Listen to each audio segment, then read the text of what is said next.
You were talking about what? I don't know.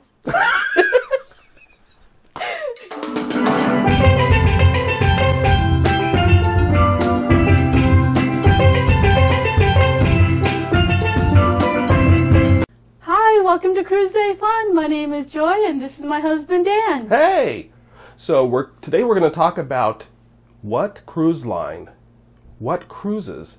are best for first-time cruisers. So if you have cruised before and you have advice to share, please comment down below. Let us know what we've forgotten. We're just kind of going off the top of our head here based on our cruises we've been on. But we're going to tell those of you who have not been on a cruise before all the things that you might need to think about when you're choosing the cruise you're going to go on. Let's talk about which cruise line might be best for you. Okay. Now we're based in the United States. We're in North Carolina. So this is going to be specific to our experience, but hopefully it'll give you an idea what you might want to choose. We've been on 4 cruise lines. Which ones have we been on? We've been on Carnival, Norwegian, Royal Caribbean, and Disney. That's right. So those are the ones that we have the most experience with. And actually, I think what we're going to suggest is, well, let's just kind of go through them. I think we're going to suggest that for a first-time cruiser, you might be tempted to start with Disney because of what you've seen and heard about them, but they do tend to cost a little more. Norwegian, I'd say, is not as expensive as Disney, but Norwegian, it can be a little more up there.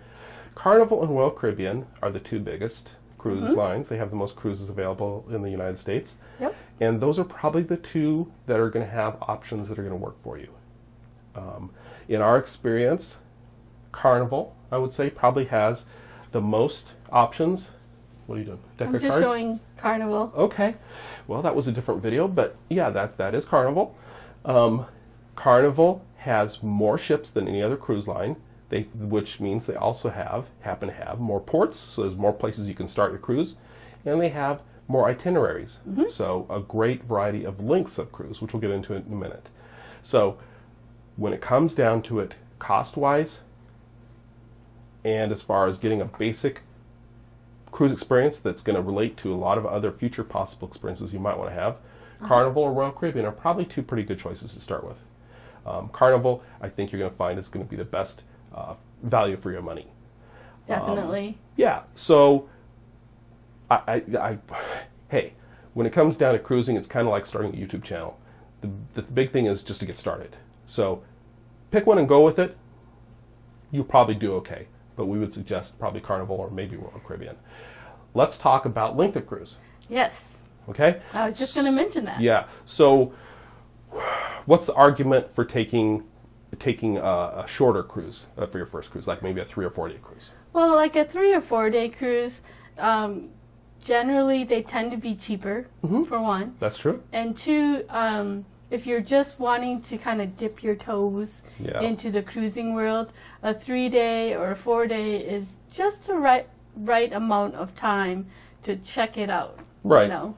I think that's exactly right. And I think we would suggest that if you're going to look for a cruise for your first cruise, go with a shorter cruise, just because you don't know how you're going to like it. If you hate it, you don't want to be stuck on a 7-day, 10-day, 14-day cruise. But there are people who argue that you need to take a longer cruise for your first cruise experience because, like a 3-night cruise, you're getting off the ship shortly after you've just gotten comfortable and familiar with the ship. Right. So some people will say that a longer cruise is better, but I think we'd argue for a shorter cruise, partly because it also costs less. You're not sinking as much money into trying something new, and you're also not committing yourself to being on the ship for so long. Exactly. Yep. Plus, you can really experience what cruising is like, the freedom of not having to work or do anything. Yeah. Just do what you want to do. That's what we love about cruising. Exactly. Yes. One downside I want to point out for the shorter cruises is they tend to be, a lot of people will say that the shorter cruises tend to be more of a partier cruise. Some people refer to them as a booze cruise because people just go on them to drink and go crazy. So you might find that to be the case. If you're concerned about that, then I would say, and you want to have a really more subdued cruise experience, then maybe I know we said Carnival and Royal Caribbean are good choices for a first cruise, but maybe be aware, I think on those two cruise lines you're going to find that being the case more, where it's going to be more of a party atmosphere. Norwegian, as far as I know, they still have a couple ships where they have the all-inclusive bar that do 3 and 4 night cruises. That's probably similar for those. You might want to consider one of these cruise lines that do more of a relaxed cruise experience, like Princess, Holland America.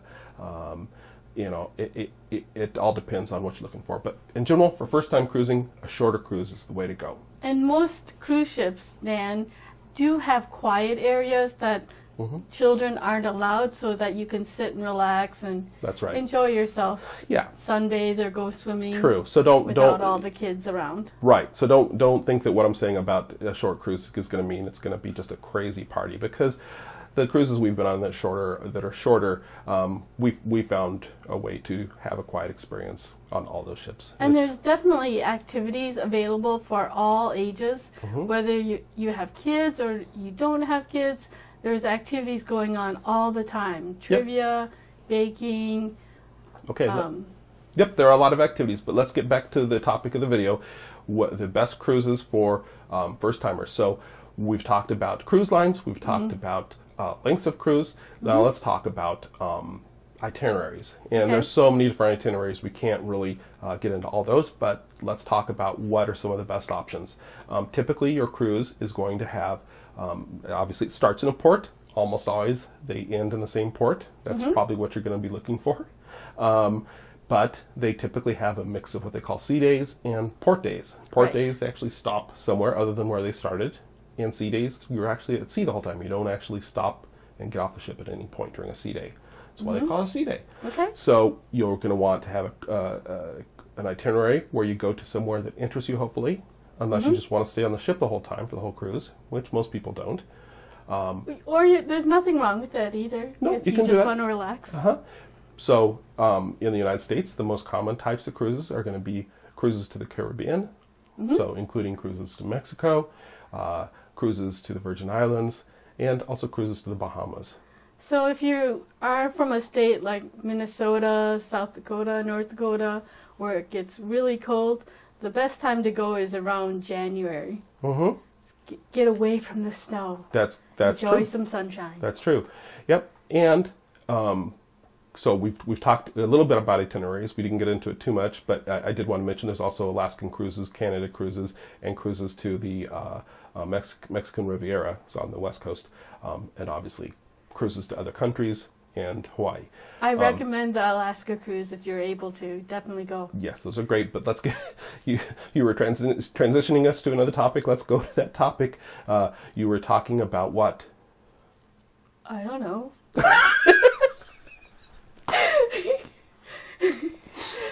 Okay, you were talking about times of year to go traveling. Oh, yes, times of year. You mentioned January, February. Yes. Yeah, times that you might want to travel, or times that you might not want to travel for your first cruise. You might want to avoid hurricane season. Now, we've been on a cruise when there was actually an active hurricane, Hurricane Dorian, and it definitely affected our cruise. We were safe and they took good care of us. But for your first cruise experience, you might want to avoid that hurricane season. Dan? Yes? When is hurricane season? Well, it varies, and with climate change, it's changing all the time when it happens. It can happen in early summer. It goes through early fall, I believe. But the height of it, and the time that when I've booked our cruises we've kind of avoided, is kind of around August, September. And it's sometimes unavoidable. And if things keep changing and hurricanes happen earlier or later than they have been, that could obviously affect you. But keep an eye on the weather forecast and what's going on. You might live in a part of the country where you normally don't think about hurricanes much, at least on a personal level. But if you're planning a cruise, you might want to think about it.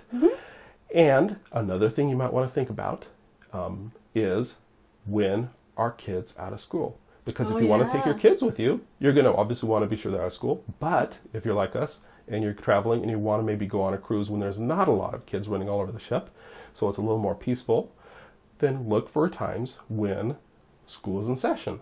Now, it doesn't mean there won't be any kids, but, you know, it can make a difference in the mood of the ship, especially if it's in the middle of summer when a lot of kids are out of school. if there's a lot of kids running around versus when the kids are back in school. And spring break is also a consideration. Don't forget spring break. Around that, I think it's late March, early April. The mood of the ship can really change for that too. So times of year, take a look at that. So we've only covered like 3 or 4 different really considerations to consider when you're a first-time cruiser. It sounds like there's a lot to consider. There is, and we've got other videos on our channel that you can take a look and find out about how to pay for the cruise, and things you need to know as far as what you need to have for your cruise. And you were saying cabins, how to choose a cabin. Yep. So there's a lot of other considerations. So take a look at the videos on our channel. I'll try to link 1 or 2 of those on here. But we want to know what you think. What questions do you have? And comment below if you have suggestions or ideas for anything we left off. And remember, my one last piece of advice I'm going to throw out there again. If you're not sure or you're confused, hopefully this video didn't make you more confused than before, but if it did, travel agent. Talk to a travel agent. They are a great resource for planning for your next cruise, whether it's your first or your 51st. And remember to give us a thumbs up if you like this video, and comment to let us know if there's any other topics that you want us to cover. Yeah, comment. And we appreciate all our subscribers and viewers. Right. And if you haven't subscribed, do that now. Click down below, hit that bell so you get the notifications. And we want to thank you for watching. Thanks for watching. Bye.